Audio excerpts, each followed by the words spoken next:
Welcome to the Life's Necessities and Luxuries radio show. Today our host, Dawn Marie Mutel, your life's commodities broker, will bring you fashion, beauty tips, business acumen, teach you where to find the life's greatest necessities and the finest luxuries. Now, here's Dawn Marie.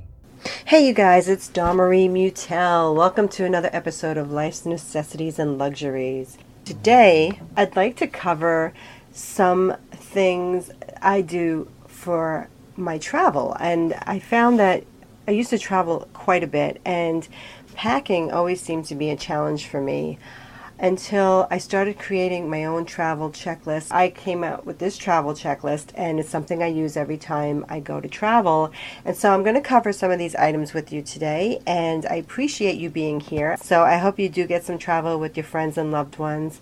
And we're going to start. So the first thing, obviously, you're going to have your toothbrush, your toothpaste, some mouthwash, floss, gum, and mints. Make sure you have your gum and your mints and the floss. I'd keep those in my bag so that when you get on the plane, if something you eat gets stuck in your teeth, you have your, all those things, the toothbrush and toothpaste and mouthwash on you so that you can freshen up before you get off the plane and you feel all nice and clean. Deodorant, razor, your travel shaving creams, and don't forget any hair removers, whether they're for your face or for your legs or body parts or what have you. Your shampoos, your conditioners, any kind of styling products you may use, whether it's gels or mousse, your brushes, your combs, curling irons, your dryers, your flat irons, don't forget curling irons, bobby pins, and hair ties, and your headbands. Speaking of hair accessories, one of the things I always take with me now is my swimming cap, because I do all my exercises in the pool, so no matter where I travel, I try to find a hotel that has an indoor pool so that no matter what the weather, I can still get my workout in. But the chlorine does wreak havoc on my hair, and my hair is dry enough to begin with, so the swimming cap is really important. And also, if you do like your swimming, don't forget your goggles, or if you like to do that snorkeling while you're at a beach somewhere, just don't forget your fins as well. Then you have your body soaps, your body moisturizers. I like to pack some bubble bath from home in a small, 3-ounce bottle, because I love taking a bubble bath when I travel, because I find it just removes all the grime of the day. It helps me relax and rejuvenate. I feel like I'm at a spa because it's not my own bathroom. It's usually a pretty nice bathroom at these hotels. They have a beautiful decorations and things like that. It makes you feel like you're at a spa. And don't forget, also, when you do take your bubble bath, if you have any kind of exfoliation creams or any kind of body creams, take them with you too, because then you can turn your little vacay into a spa-cay and enjoy it. Your makeup kits, your makeup removers, towelettes with any kind of SPFs for face and body, and don't forget your sunblock. I love using Bobbi Brown's Extra SPF Tinted Moisturizer. I believe it has a 25 in there, and it's been really great. So if I do forget to put on a sunblock, I know that my moisturizer has some sunblock built into it. The products you need to cleanse your face, so any kind of face washes, your toners, your pads to remove any eye makeup and what have you, and your moisturizers. I also like to take any kind of eye treatments and face masks, so that again, and even my face scrub, so that when I'm in the bubble bath, I try to take care of it right then and there. And again, I feel like I'm in a little spa cave. If you're one like me who wears contact lenses, last thing you want to do is to forget the case that they go in, or the saline solution that if you're going to switch them out, you can clean them. That's really I've had that happen, and it really sucks, because if it's late at night, you usually can't get a case, and what do you do with them? And especially if you're irritated and you don't want to sleep with them, they could be a pain in the neck. I love perfumes, and I'm always spritzing myself all day long. I love perfume. I'm so glad that they came out with these roll-on perfumes. I used to use them as a kid, and then you didn't see them for many years. And now I notice in Sephora that so many of the larger perfume companies are actually coming out with a roll-on version. And another nice thing is that you don't have to spend $85, $95 for this fragrance. You can actually pick up something that's even $25 or somewhere around there. And the best part is that it's still going to fall under the flying requirements, so that you can get it on board with you. Don't forget your feminine products, whether they're tampons, day liners, feminine washes, and what have you. Your bacterial wipes and tissues. I find it really irritating when I get on a plane and there's a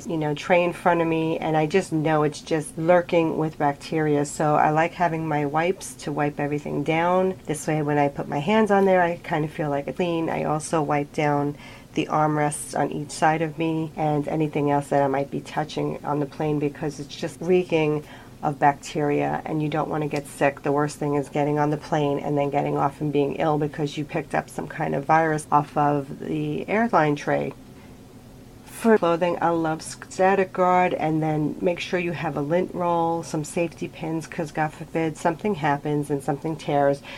Large safety pins are a great way to save it from what could be a nightmare depending on what it is. And I also like to take those little foot cushions for your shoes, especially if you're going to be walking around, if you're traveling and you're walking in a city that you're not familiar with. You know, your feet will get tired and they will ache, so those foot cushions help a lot. On the kit versions, I like to take a little sewing kit, those little mini repair eyeglass kit, and double-sided stick tape, and a little mini first aid kit. It's really important because I've had my prescription sunglasses, all of a sudden the arm handle will fall off of a new pair even, and I'm just thinking, wow, if I caught the screw, I can quickly replace it and not miss a beat. Don't forget to take a travel mirror with you, because sometimes the lighting in the hotel rooms are not that great and you may not be able to see the back of your head, so take a travel mirror so that you can look in the front and the back of you. Band-aids and any kind of lotion, so like if you have any drying acne lotions, and cotton pads and Q-tips. And I usually have my makeup brushes that I always take with me because they really help apply the makeup that much more nicely and you use less product. So take those with you, and your tweezers.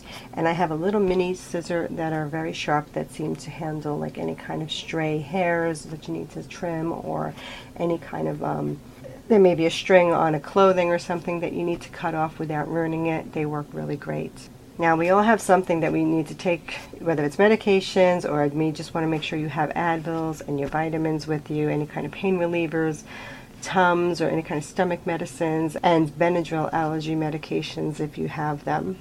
And don't forget your nail products. So you have some nail files, your nail clippers, cuticle cutters, polish remover, and color. And again, for your makeup, you want to make sure that you have your powders, your foundation stick, your bronzers, any kind of lip glosses and blushers.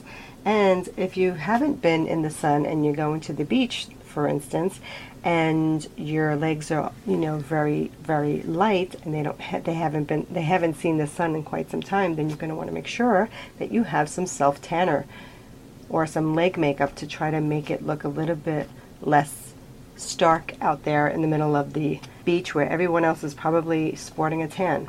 Or go to the spray tanner before you travel. They last about a week. Now, for your eye makeup, what I like to do in the summertime is have more water resistance mascaras, waterproof mascaras, or any kind of water resistant eye gels or eye pencils, even concealer if you can find it. Another thing I love to use is the clear brow gel, so that's a nice way to keep your brows looking nice and, tame. And if you have any liquid eye color, you may want to make sure that it's waterproof, especially during the summertime when you're sweating. Things just seem to disappear very quickly, and you don't want it running down your face. Another thing I like to do during the summer is use more of a lip gloss rather than a lipstick. I find that with a little bit of a tan, it's very glowing, it looks very natural, it just perks up your face and it looks really pretty. Don't forget your lip balms with any kind of SPF so that you can make sure that they don't burn as well, and any kind of lip pencils you may need to outline your lips before you put your lip glosses on. One of the things I love to do when I'm traveling is to entertain myself on a plane. So make sure that you download any kind of your Netflix movies or any Apple iTunes products that you may have. Or I like to take my colored pencils and my face charts, and I do these fun, fancy makeup charts while I'm traveling, and it makes the time go by. Or I bring my journal and the pages that I need to paste in there, and I work on that, especially if it's an overseas flight for 8 hours or so. It's a great way to get something done. And some of the other things that I find are these waterproof cases that I started to buy, because I noticed, like, if I'm on the beach or at the pool, I could throw my phone in there, I could throw some other products in there, even a wallet, so that they're not getting wet. And I love to take candles with me to my rooms because it helps me feel like it's part of a home. And sometimes I even bring a vase and I buy some flowers from the local market, wherever it is, and put them in my room just to make me feel like I'm home but yet away. And I always make sure I have a shawl or some kind of a nice, comfortable, soft, beautiful sweater that I can just kind of envelope myself in. If it gets too cold, it always makes me feel immediately comforted. As for money, we all need to travel with money, so make sure you have a wallet with cash, credit cards, your ATM card, your traveler's checks. I guess if you're going to travel overseas, you're going to want to get some traveler's checks. And as far as traveling overseas, don't forget your passport, your visas. I like to create an itinerary so that I have a paper of everything that I'm picking up, whether it's a car, the air, the flights, if it's a train, whatever the connections are, everything is in one document, and then I keep a binder with everything in it. So I break up the binder under the travel docs, and then I'll have one section that's for the hotel, one section that's for the airline, one section that's for the car. If I'm going to a conference, I have another section for that, and then I also have another section for things to do in that city, because I always look in advance what's happening around there. Maybe there's a certain museum that has a certain exhibit that I really want to catch. I'll put all that information into that binder so that it's in one place. When I'm ready to go, there it is, it's all together. And if you can make a copy of all of these important documents, your travel documents, your credit cards, your passport information, to somebody that you can trust at home, so that, God forbid, something happens, you're overseas and somebody robs you or you lose your information, you can call somebody and ask them to fax over those documents to show proof that you actually have them. And don't forget to take your medical card, insurance card with you, because you want to prove that you have insurance, God forbid you need it. And another thing I like to do is to check to see if my membership for my gym has an affiliate with whatever city, state, country I'm going to, because then I can keep using my gym membership and still get my workouts in. Well, there you have it. I hope you have some amazing travels. I'd love to hear about them. So please leave me a comment. Let me know where you've traveled. If you've used the list, did it help? If any of these tips help, I really would love to know. And if you know of anything else you'd like to hear from me, please let me know. And I wish you safe travels. Please don't forget, if you like this episode, to share it with your friends and family. Remember to live peacefully, lovingly, happily, and successfully. Until the next time, namaste and bon voyage. If you like what you hear, tell someone. If you like what you hear, be a dear and pass it on. Don't forget to stop at our website, www.lifesnecessitiesandluxuries.com, for more tips, tricks, tutorials to live a very necessary and luxurious life.